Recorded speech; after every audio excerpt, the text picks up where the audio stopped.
Looking for an electric bike? Want to convert a bike you already have? Or just looking for an extra battery for your e-bike? Check out our range at lebikes.co.uk.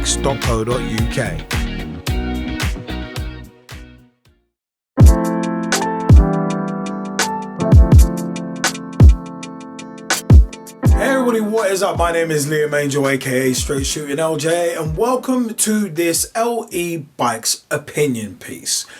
Now, what I'm going to do with this episode is I'm going to delve into something a little more kind of personal. So not necessarily, not a news article or anything like that, but I'm going to look at the different types of electric bikes. So in terms of motor positions, that's where I'm going to focus on today. So mid-drive, rear hub, front hub. Those are the predominant three types of electric bikes that you can get on the market today. There are some other kind of more niche ones, but that's kind of a different topic. But in terms of, obviously, I'm going to be giving my opinion. So in terms of preference, there is one that I prefer out of the three. And I'll give you the reasons why in a sec. But let's go a bit into the differences between each one. So let's start with the front hubs. Front hub motors. Now, you generally tend to see these, you will see these on full-size bikes, but more often than not, it's the kind of smaller folding bikes that you will tend to see the front hub motors on.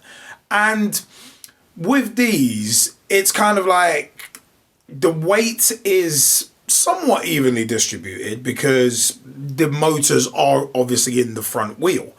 But it is a case of, because you're sitting towards the back and most of your weight is kind of back centered, then it is one of them ones where a front wheel hub will kind of be quite nice on the commute, although it will struggle a little bit up hills.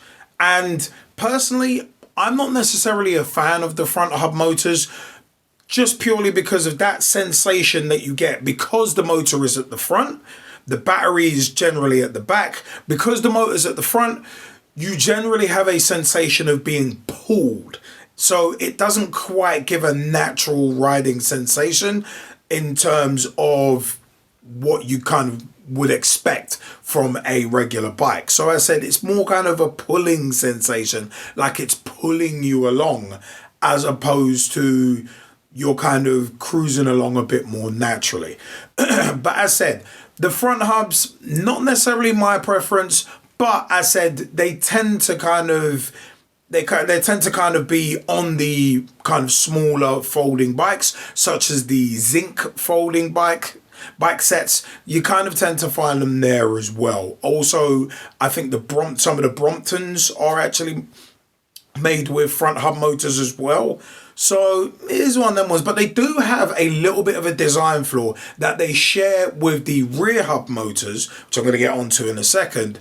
And this is the fact that the front wheel does generally have a cable coming out on a right angle.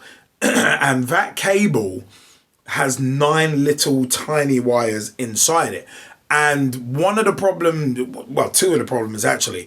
One is if that cable becomes damaged, like it gets hit by anything or anything like that, because it's kind of on a right angle, there's a lot of pressure on it already, so it doesn't take much to damage one of those cables.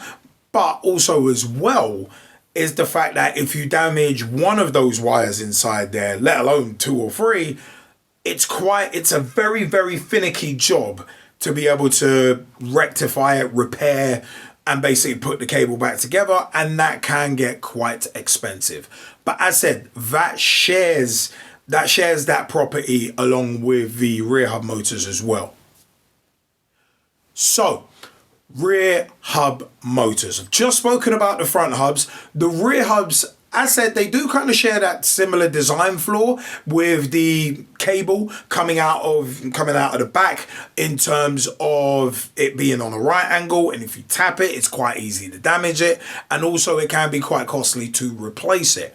Now, also with rear hubs, obviously you do have to have a very reinforced rear wheel if you're doing, say, a rear hub conversion, or if you want to move the rear hub and all of its spokes and do a wheel rebuild, which we've done a few of. If you wanted to move it over to another wheel, you have to make sure that wheel is double walled. You have to make sure you're getting quite heavy gauge spokes as well. So with the rear hubs, again, not necessarily my preference, but I do actually quite enjoy riding bikes like an Engwe, the Carrera range, the Carrera E-Spec range are actually pretty good as well. So it is one of them ones where we've done repairs on the Carrera E-Spec range. The Engways we sell on our website, I said I'm a fan of them because you do generally get the fat tire ones that are rear hub motors. These, to me, feel more like mopeds, where you're basically the sensation is kind of like you're being pushed along, especially the further up the chain you go in terms of wattage. So your Engways usually hover around 750 to 1000 watts. You do feel like you're very much getting pushed along.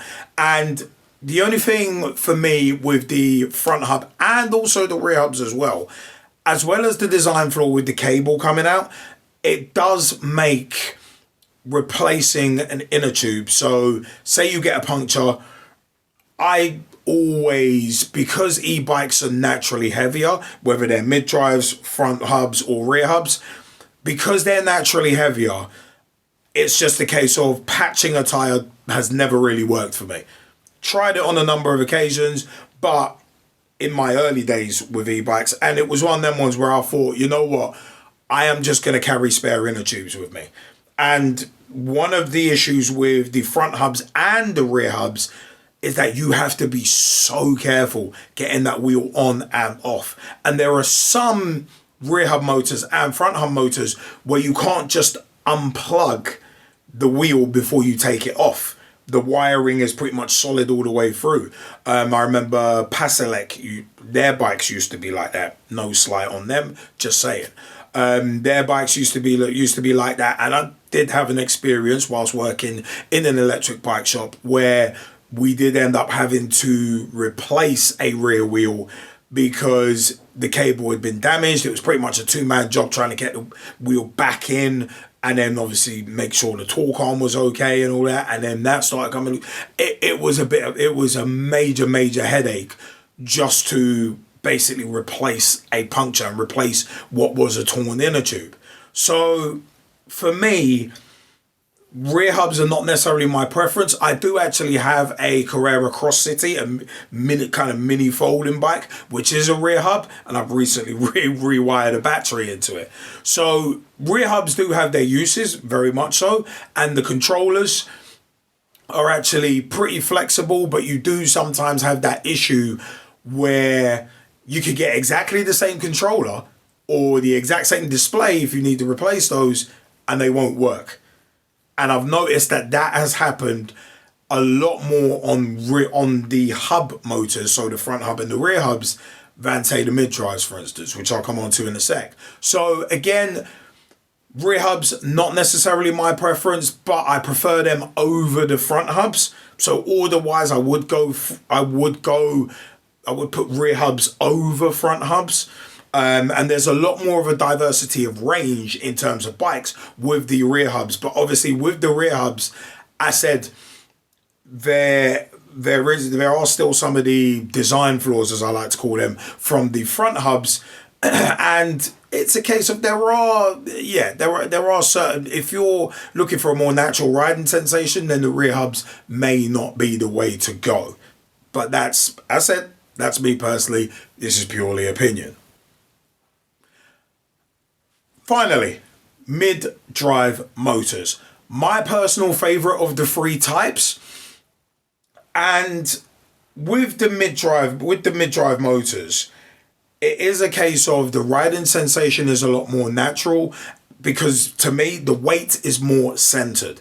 Now also as well, it is not necessarily, mid-drive conversions are not necessarily destructive, because you can remove the bottom bracket, and then if you wanted to convert back from electric to non-electric, you can just take out the mid-drive motor, say the Bafangs, you can just take that back out, put your old bottom bracket back in, and then boom, you're pretty much good to go.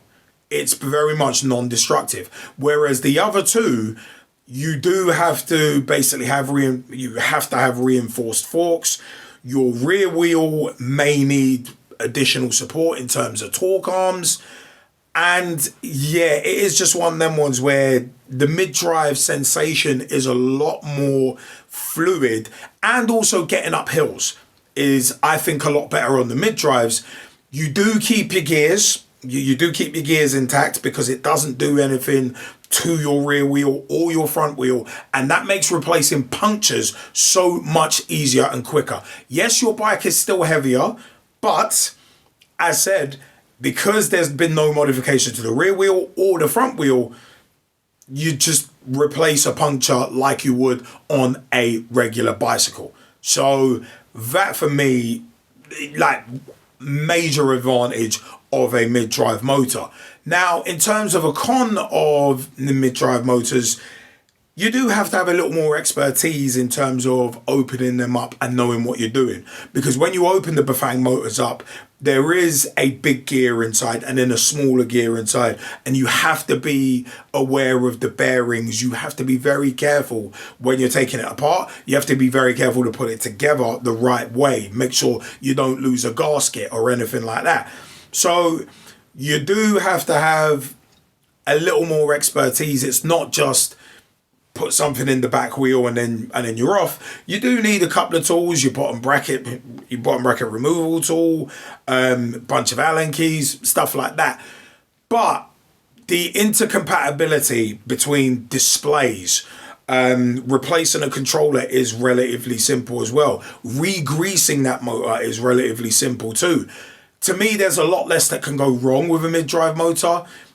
Yes, you do have to have a bit more mechanical expertise, but as said, you get to keep your rear gears as well. So, as said, I prefer the mid-drive motors.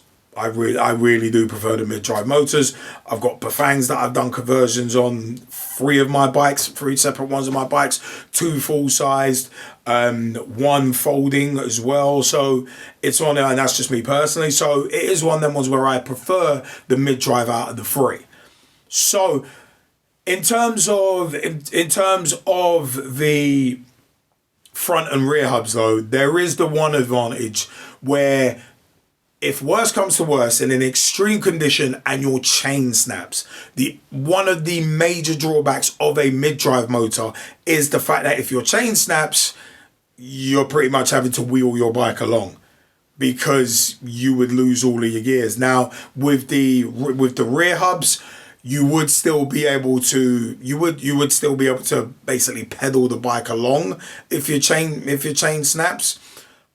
But it is one of them ones where, yeah, you still because, as I said, because the rear wheel would still spin, you would in theory still be able to continue with a snap chain. You just wouldn't be able to change gears. So you could in theory go throttle only and ping with that. You can't do that on the mid-drive motors, because obviously your front derailleur, your front mech set has been taken out. So if your chain snaps, there's no link between the rear wheel and the front mech on a mid-drive. So that's kind of a major drawback. But in conclusion, front hubs, rear hubs, mid-drives. I personally go for the mid-drives because for me it's a more natural riding sensation and the weight is centered, which I prefer. I don't jump down curbs and stuff like that anyway, so that doesn't really make much of a difference to me. But if you're on a rear hub motor, I would always say avoid jumping curbs if you can, because that weight and that force hitting the floor, That's basically all of your body weight. If you're sitting down, that's all of your body weight, plus the heavier wheel, plus the motor in the center of that rear wheel. That can cause some serious damage if you're not careful. And we have done wheel rebuilds for people where that has been the case. So that's something to watch out for. On a mid-drive, it is a case of all of these motors, front, mid, and rear hub. It is a case of they do have vulnerabilities when it comes to water. But to me, in my experience, it has always been that the mid-drives seem to be the most waterproofed out of the three types as well. So that is definitely something to bear in mind when looking at and potentially purchasing your next electric bike. Hopefully my opinions have helped on front hub, rear hub, and mid-drive. Hopefully that has helped. We have a range of all three at lebikes.co.uk. We'd love to know your views. What do you prefer? Front hub, rear hub, or mid-drive? What kind of bike do you prefer? Because variety is the spice of life. I prefer a mid-drive. I don't mind rear hubs. Not so keen on front hubs. But it is one of them ones. What do you prefer? lebikes.co.uk is our website.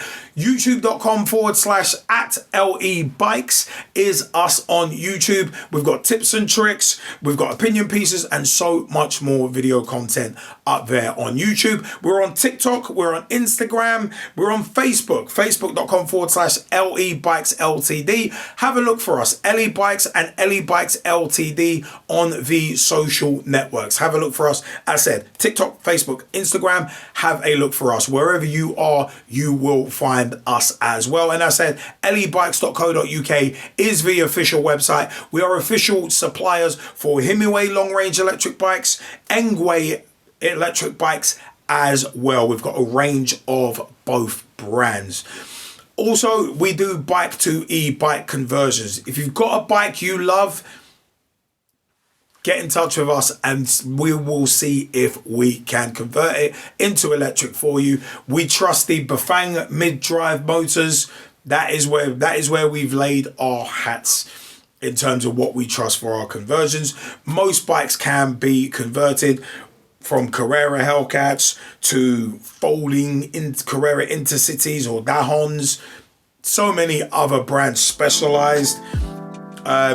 Just so many other brands that we can convert into electric. I have been Liam Angell, aka Straight Shooting LJA, and until next time, take care people and happy riding. Take care everyone.